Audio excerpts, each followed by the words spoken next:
Hello defense aspirants, once again welcome to the official YouTube channel of Delhi Career Group Defense Academy। जैसा कि आप सभी को पता है कि एसएसबी की date selection link already open हो चुके हैं, चाहे वो आपकी एनडीए की हो और चाहे आपका अभी जो आपका एयरफोर्स ग्रुप एक्स और वाई का एग्ज़ाम हुआ है उसके भी आपके बहुत जल्द फेज़ 2 के अंदर आपके एसएसबी पैनल होने वाले हैं। और इसी के साथ साथ जो नेवी आर्टिफिशियल अप्रेंटिस और सीनियर सेकेंडरी रिक्रूटमेंट यानी एए और एसएसआर का एग्ज़ाम हुआ है उसके भी आपके एसएसबी के पैनल बहुत जल्दी या डेट सिलेक्शन लिंक्स आपके पास आने वाले हैं। या और भी अदर जो भी आपके डिफेंस सर्विसेज होते हैं, जो भी उसके एसएसबी के पैनल होते हैं, एसएसबी इंटरव्यू होते हैं, तो उसकी भी आपके कॉन्टिन्यूस अब आपके पास टाइम टू टाइम उसकी डेट सिलेक्शन लिंक या उसके नोटिफिकेशन आपके पास आने वाले हैं।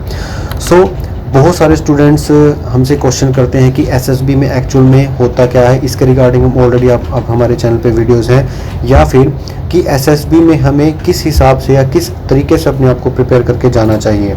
तो आज का सेशन उन्हीं के सभी कैंडिडेट्स के लिए है कि एसएसबी में हमें क्या इंपॉर्टेंट चीज़ें हैं जो हमें अपने माइंड में रखनी चाहिए, कौन से डूज़ हैं जो हमें फॉलो करने चाहिए और कौन से डोंट्स हैं जिनके ऊपर हमें बहुत ज़्यादा ध्यान देना चाहिए। ये जो सारे डूज़ एंड डोंट्स हैं ये हम आज को आपको बता रहे हैं कि जो भी एसएसबी में रिकमेंडेड स्टूडेंट्स हैं या हमारे पास जो डिफेंस एक्सपर्ट हैं जो as a service selection board में भी रह चुके हैं, तो उनके साथ बातचीत करने के बाद काफ़ी इंपॉर्टेंट पॉइंट्स हैं जो आपको बहुत ही ज़्यादा रिकमेंडेड, आई थिंक मैं बोलूँगा ये बहुत ज़्यादा रिकमेंडेड है, जो आपको ध्यान देने चाहिए जब भी आप अपने एसएसबी इंटरव्यू को फेस करते हैं। सबसे पहले अगर बात करें कि be appropriately turn out for the interview, कि आपने बहुत ज़्यादा एक बिल्कुल फ्रेश माइंड से अपने इंटरव्यू के लिए प्रिपेयर करना है अपने आप में। कोई ज़्यादा उसमें आपने रॉकेट साइंस का इस्तेमाल नहीं करना है। जो भी इंपॉर्टेंट कीज़ होते हैं, डूज होते हैं, उसको आपने फॉलो करते चलना है। Second point, look smart, cheerful and enthusiastic, कि आपने बहुत ज़्यादा एक अपने जैसे कई बार क्या होता है कि स्टूडेंट्स बहुत ज़्यादा नर्वस हो जाते हैं, बहुत ज़्यादा स्ट्रेस आउट दिखते हैं, ऐसा कुछ नहीं होना है। आपने बिल्कुल कीप एंड काम रहना है। उसके बाद be audible but not too loud, appear keen to speak and respond the questions, कि आपने जब भी अगर आपका इंटरव्यू पैनल आपसे कोई क्वेश्चन पूछता है तो आपने बिल्कुल एक पोलाइट लैंग्वेज में उनके आंसर देने हैं। ऐसा नहीं कि अगर आपसे कुछ पूछ रहे हैं तो बहुत ज़्यादा कॉन्फिडेंस होकर बहुत ज़्यादा लाउड आप अपने आंसर्स देने लगे वहाँ पर, तो आपने बिल्कुल भी लाउड नहीं होना है वहाँ पर। उसके बाद मोस्ट इंपॉर्टेंट पॉइंट जो मेरी तरफ से मैं आपको रेकमेंड करूँगा कि sit straight and comfortably, do not keep moving your hands and leg. बहुत बार क्या होता है कि बच्चे जब नर्वस होते हैं तो अपने चेयर पर थोड़ा सा ले डाउन करके बैठते हैं या अपनी टांगे या अपने हैंड को शेक करते रहते हैं, तो कहीं ना कहीं आपके एक लो कॉन्फिडेंस को शो करता है। तो आपने बिल्कुल स्ट्रेट पोजीशन में और कंफर्ट होके बिल्कुल एक्यूरेट पोजीशन में आपने बैठना है।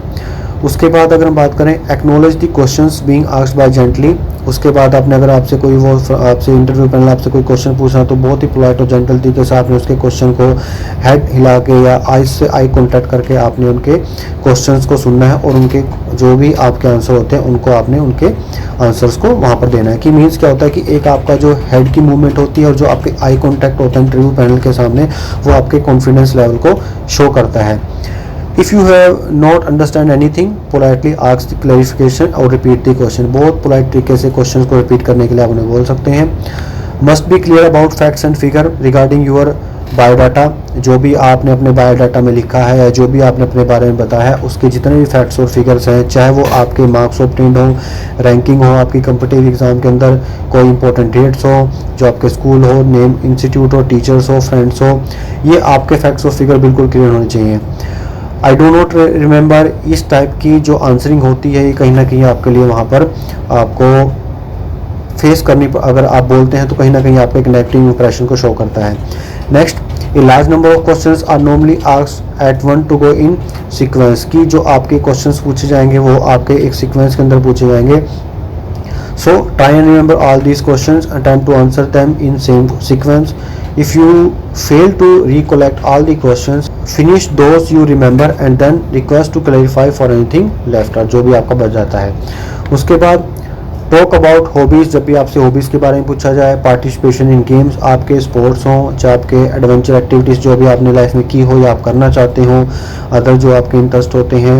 और you must have to technical चीज़ों की knowledge about your hobbies, games you play, और you shall get some question of this. इस टाइप की जो आपकी कैटेगरीज रहती है इसके अंदर से आपसे जरूर क्वेश्चन पूछे जाएंगे। सो जो भी आपकी हॉबीज़ रहती हैं या आपने जो भी अभी तक किया है, चाहे जो भी मैंने इन चीज़ों के नाम यहाँ पर लिए हैं, ये चीज़ें आपको बिल्कुल क्लियर होनी चाहिए। आप अगर बोलते हैं तो इसके बारे में आपको पूरी नॉलेज होना बहुत ज़्यादा जरूरी है। उसके बाद watch TV is for news updating your self की इवेंट्स जो हो रहे हैं इंडिया के अंदर या रिसेंट जो भी चीज़ें हो रही हैं वर्ल्ड के अंदर क्या हो रहा है, तो ये आपको अपनी जो कहते हैं कि करंट अफेयर्स की नॉलेज आपको होना बहुत ज़्यादा जरूरी है। उसके बाद सबसे पहले पूरे क्वेश्चन जो भी आपसे इंटरव्यू पैनल आपसे पूछता है उस क्वेश्चन को पहले ध्यान से सुने, देन उसके बाद आप उनको रिप्लाई करें। Be truthful and honest while replying this question. जब भी आपसे कोई इंटरव्यू पैनल क्वेश्चन पूछता है तो उन क्वेश्चंस को आपने बिल्कुल सही और ट्रूथफुल होकर से आंसर आपने देने हैं, क्योंकि इंटरव्यू पैनल में जो आपसे इंटरव्यू पैनल की ऑफिसर्स बैठे होते हैं, अगर आप कुछ भी ऐसा कोई फैक्ट या फिगर या कुछ भी ऐसा उनको रिप्लाई करते हो तो कहीं ना कहीं वो आपको ज़रूर पकड़ लेंगे, क्योंकि बहुत ज़्यादा एक्सपीरियंस होते हैं। उनको पता होता है कि आप जो भी आप उनको फैक्ट्स या फिगर या अपने बारे में या जो भी क्वेश्चन आंसर आप रिप्लाई कर रहे हो वो कहीं ना कहीं उनको पता होता है कि आप सही बोल रहे हो गलत बोल रहे हो। तो ये जो इंपॉर्टेंट पॉइंट्स है ये काफ़ी आपके इम्पोर्टेंट्स है, जो आप अगर वहाँ पर ध्यान रखते हो तो नो डाउट आप अपने एसएसबी में काफ़ी हद तक अच्छा कर सकते हो। उसके बाद utilise your time while waiting for interview by reading newspaper journals available in waiting room. जो भी आपको टाइम मिलता है उसमें आप अपने आप को इम्प्रूव करते रहें, चीज़ों को ग्रैब्स करने की कोशिश करें, क्योंकि अपडेट जितना आप अपने आप को अपडेट रखेंगे वही चीज़ होगा। क्योंकि इंटरव्यू में ऐसा नहीं होता कि आपसे बहुत ज़्यादा कोई रॉकेट साइंस के क्वेश्चन पूछे जाएंगे, वहाँ आपसे आपके बारे में, जहाँ पर रहते हो उनके बारे में, आपकी फैमिली के बारे में, आपके फ्रेंड्स के बारे में, आपका जो एरिया है उसके बारे में, देन आपकी सिटी के बारे में, देन आपकी कंट्री के बारे में क्वेश्चन पूछे जाते हैं। तो सबसे पहले इन चीज़ों की नॉलेज होना आपको बहुत ज़्यादा ज़रूरी है। उसके बाद जो भी आपने रिटन एग्जाम में दिया है उसके रिगार्डिंग, सो ये वो डूज एंड डोंट्स है जो आपको बहुत ज़्यादा हेल्प आउट करेंगे। अगर उसके बात करें डोंट्स की, क्योंकि कहीं ना कहीं डोंट्स भी आपके बहुत ज़्यादा इंपॉर्टेंट होते हैं। तो सबसे पहला डोंट्स जो आपने बिल्कुल ध्यान में रखने हैं कि डो नॉट बी शेबली ड्रेस्ड। बहुत बार क्या होता है कि आप इंटरव्यू में बहुत ज़्यादा प्रिपरेशन करते हैं, बट जो आपकी प्रेजेंटेशन होती है अपने लिए वो कहीं ना कहीं स्टूडेंट्स डिले कर देते हैं। तो आपने करना है कि जब भी आप अपने इंटरव्यू के लिए जाएं, एसएसबी पैनल के जाएं, तो बिल्कुल एक प्रॉपर ड्रेसअप फॉर्मल ड्रेस में आपने जाना है कि आप अपनी शर्ट पैंट जो टाई अगर आप लगा के जा रहे हैं तो बिल्कुल एक कहते हैं ना जैसे जेंटलमैन पर्सन, जिससे आप ऑफिसर रिक्रूट होते हैं तो ऑफिसर्स को हम क्या बोलते हैं कि जेंटलमैन रिक्रूट हुआ है, तो आपने अपनी प्रेजेंटेशन ऐसे जेंटलमैन के तौर पर ही देनी है वहाँ पर। उसके बाद do not discuss question asked by the interview officers. कई बार क्या होता है कि जैसे फर्दर आपसे पहले जो स्टूडेंट गया है या क्वेश्चंस क्या क्या पूछे गए हैं तो आप एक दूसरे के साथ उन क्वेश्चंस को लेके डिस्कस करना स्टार्ट कर देते हैं या बाहर आके डिस्कस करना स्टार्ट कर देते हैं। तो इस टाइप का आपने ऐसा वहाँ पर कोई भी सिनेरियो नहीं क्रिएट करना है। आपने जो भी आपकी प्रिपरेशन है बिल्कुल उसके ऊपर कॉन्फिडेंस रख के अपने इंटरव्यू पैनल को फेस करना है। उसके बाद नेवर लाई अप और पुट अप फॉल्स प्रेटेंसी की। कई बार क्या होता है कि कई बार आपको किसी क्वेश्चंस का अगर आप रिप्लाई करते हैं, अगर आपको नहीं पता, तो कई बार क्या होता है स्टूडेंट्स कॉन्फिडेंसली बोलते हैं कि ये चीज़ ही सही है, बट ऐसा नहीं है। तो आपने कभी भी ऐसा कोई आंसर वहाँ पर रिप्रेजेंट नहीं करना है जिससे ये साबित हो कि आप जो आंसर दे रहे हैं वो या तो आपके लाइअप हैं या आपके फॉल्स प्रेजेंसीज हैं। सो इन चीज़ों का आपने बिल्कुल ध्यान में रखना है। Avoid guess work, better be polite and say I don't know sir, I shall find out. इस टाइप के अगर आप रिप्लाई करते हैं, अगर किसी चीज़ का आंसर आपको नहीं पता है तो ये आपकी एक पॉजिटिव आंसर ना पता होने के बाद भी आपको एक पॉजिटिव रिस्पॉन्स दे के जाएंगे। उसके बाद avoid being rigid, restrictive, argumentative, overbearing competencies and stiff throughout the interview. बिल्कुल ऐसी चीज़ें आपने वहाँ पर नहीं करनी है। बिल्कुल अपने आप को ऐसे रिप्रेजेंट करना है कि जो चीज़ आपको एक अच्छा रिस्पॉन्स देके जाए। कई बार क्या होता है कि अगर आपका इंटरव्यू कई बार अच्छा भी नहीं होता, बट जो आपका एक वे ऑफ स्पोकन होता है, स्पोकन होता है, जो आप रिप्लाईज करते हो ना होने के बावजूद भी वो ना कहीं आपको एक अच्छा रिस्पॉन्स दे जाती है। तो ये चीज़ आपने बिल्कुल ध्यान में रखनी है। Last but not the least, if you have well read it is an advantage. If not, do not be pretending to have read books, magazine and other newspaper which you have only heard of. सो इन चीज़ों का आपने बहुत ज़्यादा ध्यान रखना है।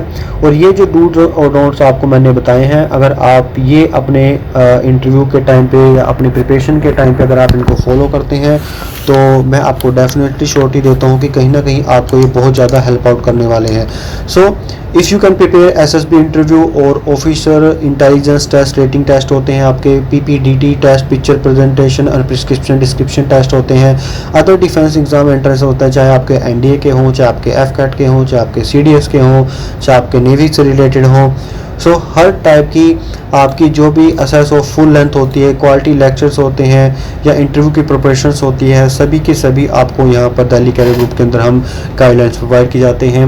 We have highly recommended, highly educated और जिन्होंने खुद as a service selection board में ऑफिसर्स को रिक्रूटमेंट की है, इस टाइप के हमारे पास यहाँ पर डिफेंस ऑफिसर्स हैं जो बच्चों को एक प्रॉपर गाइड करते हैं कि इंटरव्यू में आपसे क्या पूछा जा सकता है या क्या हो सकती है, अगर आपके पास कोई सिचुएशन आ जाती है तो उसमें आपने कैसे रिएक्ट करना है।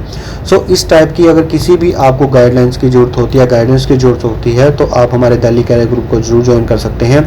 हमने अपनी जो भी हमारा एड्रेस है, जो भी हमारे फ़ोन नंबर्स हैं वो आपको डिस्क्रिप्शन में दे रखे हैं। सो आई होप ये जो आज का सेशन है ये आपको ज़रूर अच्छा लगा होगा और कहीं ना कहीं आपको ये ज़रूर आपकी प्रिपरेशन में हेल्प आउट करेगा, चाहे आप अपने आर्मी के एसएसबी की तैयारी कर रहे हो, चाहे आपकी एयरफोर्स की हो, चाहे आपकी नेवी की हो या अदर जो भी आपके डिफेंस सर्विसेज एग्ज़ाम होते हैं। अगर आप किसी भी अपनी एसएसबी इंटरव्यू पैनल के फेस करने जा रहे हैं या उसकी प्रिपरेशन कर रहे हैं तो आई होप ये जो पॉइंट्स हैं ये आपको ज़रूर हेल्प आउट करेंगे। सो इसी टाइप की इंपॉर्टेंट इन्फॉर्मेशन के लिए आप हमारे चैनल दिल्ली कैरियर ग्रुप को जरूर सब्सक्राइब करें। नेक्स्ट सेशन में फिर आपको इंपॉर्टेंट इन्फॉर्मेशन के साथ मिलेंगे। टिल देन, थैंक यू, जय हिंद।